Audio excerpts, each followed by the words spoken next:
We are now inside of the ClickFunnels dashboard, and we are going to head to this right-hand corner, and we're now going to work with the account settings. And so to do that, we're going to click Account Details. Now, if you intend to use ClickFunnels by itself and you're going to send people to the landing pages that you create, and you're not going to mask them with a particular domain, you're going to want to set up some kind of identity. And you want to make this a branded identity, and that branded identity will carry the ending clickfunnels.com. So you can change that in this section. Once you do that, you'll then click Save. You will want to fill out your particular time zone, and you'll just want to find your place in the world. Once you do that, you'll then click Save.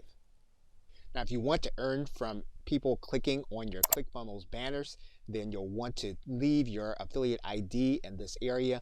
You'll want to make sure that your ClickFunnels affiliate badge is on by default. That means that when people are clicking on your banners where they see your pages, you will then be credited as an affiliate.